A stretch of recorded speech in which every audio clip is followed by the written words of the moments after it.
What's up, everyone? This is Fortier. Got another short video for you guys today. Today we'll be talking about the unspoken priesthood that exists in Kendo and what to do when it emerges and how to deal with certain situations that involve this unspoken priesthood. In our last video, we learned that dojo dynamics like senpai kohai essentially shape and propagate this idea that Japanese sensei and senior practitioners are the main authorities in global Kendo or Kendo outside of Japan.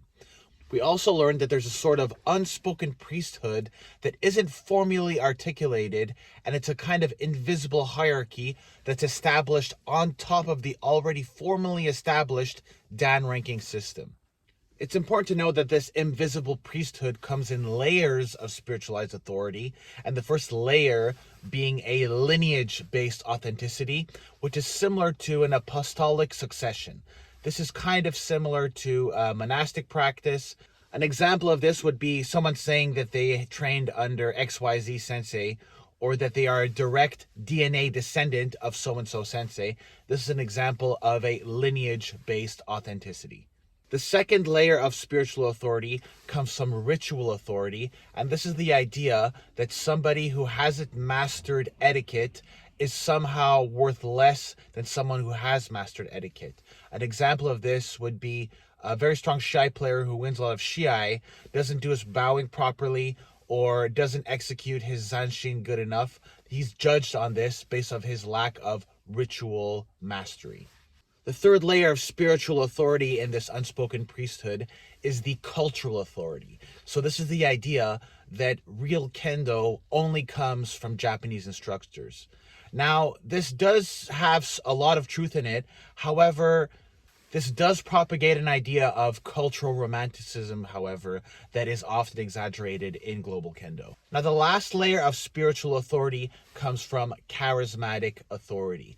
And this is the idea that a person that doesn't have the skill level can still project an image of that skill level if they only focus on appearance.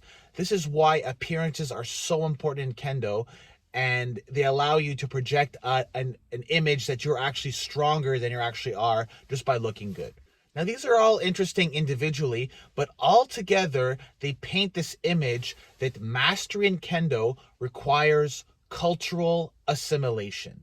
The fact that you cannot question anything in the dojo without committing some form of heresy is one aspect of it, but essentially we're recreating pre-modern monastic practices in a martial arts context, which can seem cool because it makes us feel like we're part of some secret club. The downside of all this is the identity fusion that occurs in this cultural symbolic system eventually pushes you to find existential belonging in a symbolic universe that isn't even yours to begin with.